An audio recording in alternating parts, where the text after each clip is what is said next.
ជំរាបសួរនេះជាសួស្តីអ្នកគុណនិយមតាមដានរឿងប្រយុទ្ធទៅកាន់មេឃទាំងអស់គ្នាជួបគ្នាម្ដងទៀតហើយមកកាន់ខ្ញុំបាទអូខេឥឡូវកុំឲ្យខាតពេលយូរទៅតាមដានការសង្ខេបរបស់ខ្ញុំទាំងអស់គ្នា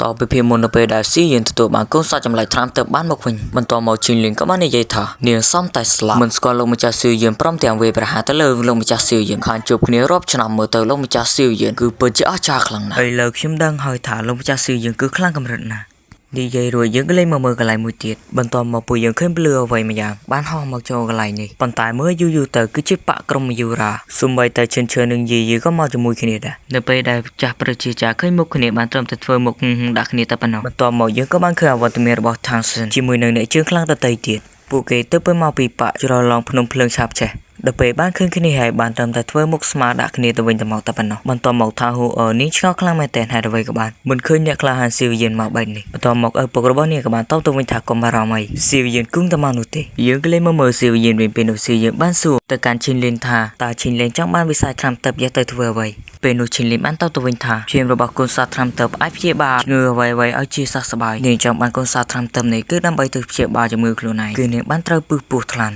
់ដែលខ្លាំងជាងគេតែគេចាប់ទុកថាជាពោះដែលខ្លាំងបំផុតគឺជាប់លេខ1នៅក្នុងប្រវត្តិសាស្ត្រពេលនោះស៊ីយដឹងហើយថាអ្នកដែលមានពោះថ្លាន់ដែលសាហាវបំផុតនោះគឺជាមានតបៈពោះថ្លាន់ថានរោនោះទេការពិតទៅចាស់ព្រឹទ្ធាចារ្យដែលនៅខាងក្រោយនាងនោះគឺជាក្រុមព្រឹទ្ធាចារ្យទាំងអស់នេះគឺនៅប៉ពោះក៏សម្ព័ន្ធពោះថ្លាន់ថានរោនោះឯងដែលមកសម្លាប់នាងពេលនោះនាងក៏បានធ្វើពុតជាស្លាប់នៅពេលដែលពួកគេមិនបានចាប់អារម្មណ៍នាងក៏ប្រើធម្មពលគ្រប់គ្រងរាងកាយរបស់ពួកគេតាមពិតទៅនាងចង់ទៅរកព្រះស្រីផ្កាដើម្បីយកមកគ្រប់គ្រងពោះទូចតាចតែប៉ុណ្ណោះតែមិននឹកស្មានថាក្រុមព្រឹទ្ធាចារ្យទាំងអស់នេះឃើញនាងហើយបែរចង់ជាសម្លាប់នាងទៅវិញពេលនោះនាងខំរូបកិច្ចទៅក៏សម្ព័ន្ធចាំងជើប៉ុន្តែក៏ត្រូវចាស់ព្រឹទ្ធាចារ្យនេះគឺដេញវាប្រហារនាងរហូតធ្វើឲ្យនាងសម្រាប់មិនបានអញ្ចឹងហើយបានជានាងខំរករកកុំវិស័យត្រាំទឹកនេះប៉ុន្តែចៃដល់ខ្លាំងណាស់ដែលបានជួបលោកម្ចាស់ស៊ីវយិននៅទីនេះបន្ទាប់មកសៀនបាននិយាយថាគឺខ្ញុំមានវិធីអាចផលិតថ្នាំបន្សាបពឹសពោះថ្លាន់ឋានរោនេះបានតែនាងក៏មិនរំអីចាំខ្ញុំនឹងជួយរុករកថ្នាំបន្សាបឲ្យទៅនាងនិយាយរួចធ្វើឲ្យឈិនលីនមានការភ្ញាក់ផ្អើលបន្តិចបន្ទាប់អ្នកក្លាហានស៊ីវយើងបាននិយាយថាពីសម្ដីរបស់សោសៀននិយាយចេញមកគឺត្រូវតែធ្វើបាននាងក៏មិនរំអីមិនយូរមិនឆាប់នោះទេប្រហែលជាអាចរកថ្នាំបន្សាបបានលឿនជាងនេះពេលនោះធ្វើឲ្យឈិនលីនជឿជាក់ទាំងស្រុងបន្ទាប់មកឈិនលីនក៏បាននិយាយថារងចាំបន្តិចចាំខ្ញុំនាំព្រឹទ្ធាចារ្យទាំងអស់ដែលនាងបានគ្រប់គ្រងទៅកន្លែងដើមវិញពេលនោះស៊ីយើងបានតទៅវិញថាមិនអីទេបន្ទាប់មកឈិនលីនក៏បានប្រើធម្មពលដើម្បីនាំចាស់ព្រឹទ្ធាចារ្យទាំងអស់នេះទៅកន្លែងដើមអស់វិញដើម្បីទុកប្រើប្រាស់នៅថ្ងៃក្រោយបន្ទាប់មកស៊ីយើងក៏បាននិយាយថាឈិនលីនអាចធ្វើដំណើរជាមួយពួកយើងបានមិនអាចយកព្រះស្រីផ្កាបីបានគឺមានតែប្រាធុក្រៅតែប៉ុណ្ណោះបន្ទាប់មកអ្នកក្លាហានស៊ីវយើងរបស់យើងក៏បាននិយាយថាគឺដល់ពេលហើយតើយើងប្រញាប់ទៅពេលនោះឈិនលីនពិតជាឆ្ងល់ខ្លាំងមែនទែនតើលោកម្ចាស់ស៊ីវយើងទៅកន្លែងណាបន្ទាប់មកអ្នកក្លាហានស៊ីវយើងក៏បានតបទៅវិញថា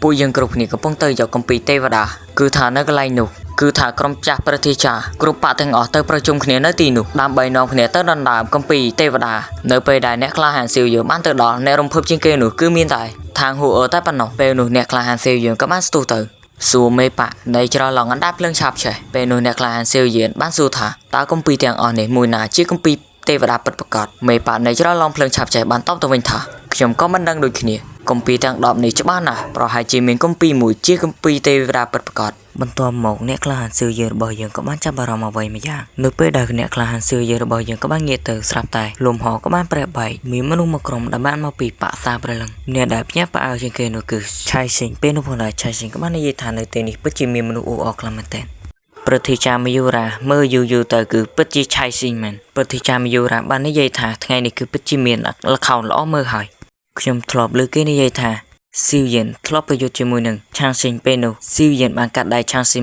ដាច់ដៃម្ខាងនៅពេលព្រឹទ្ធាចារ្យបានមើលមុខគ្នាបានត្រឹមតែ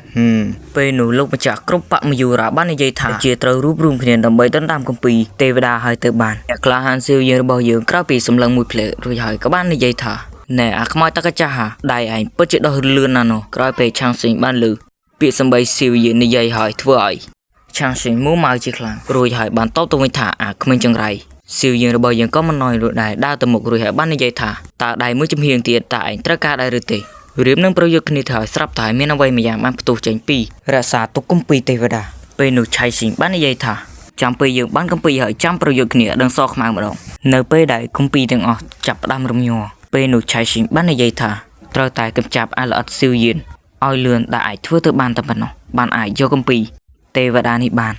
បន្ទាប់មកស៊ីវយើងក៏បាននិយាយថាគឺដល់ពេលហើយពេលនោះគម្ពីរទាំង10ក៏បានហោះឆ្វាត់ឆ្វែងពេញប្រាសាទ បន្តមកសំបីតែរូបចម្លាក់ក៏បានប្រេះបែកខ្លាចជាអាយ៉ងដើម្បីការពារនៃគម្ពីរទេវតាទាំងអស់នៅពេលដែលស៊ីវៀនមើលហើយស៊ីវៀនក៏បាននិយាយថាអាយ៉ងនេះគឺពិតជាមានធម៌ពលគឺពិតជាអស្ចារ្យខ្លាំងណាស់ក្រុមរបស់ស៊ីវៀនរៀបនឹងហោះទៅដណ្ដើមរួចហើយពេលនោះស៊ីវៀនក៏បានខាត់រួចហើយក៏បាននិយាយថាចាំបន្តិចចាំខ្ញុំមើលសិនតើមួយណាគឺជាគម្ពីរទេវតាពិតប្រាកដពេលនោះស៊ីវៀនបានដឹងហើយថានោះគឺជាគម្ពីរពិតប្រាកដរួចហើយក៏បានប្រាប់ថាអ្នកទាំងអស់គ្នាជួយវាយពីយាពេលអាយ៉ងនោះកុំឲ្យប្រយុទ្ធជាមួយនឹងអ្នកក្លាហានស៊ីវៀនសោះគម្ពីរទេវតាទុកឲ្យស៊ីវៀនអ្នកចូលទៅដណ្ដើមពេលនោះស៊ីវៀនក៏បានហោះទៅដណ្ដើមគម្ពីរប៉ុន្តែមានអាយ៉ងមួយស្ទុះមកវាប្រហារស៊ីវៀនពេលនោះបានឆាំងសាំចូលទៅដាក់មួយជង្គង់ពេលនោះមានអាយ៉ងមួយរៀមនឹងដាក់មួយដៃទៅហើយស្រាប់តែអ្នកផ្សេងទៀតវាការពីដើម្បីបើកមុខឲ្យស៊ីវៀនទៅដណ្ដើមគម្ពីរទេវតា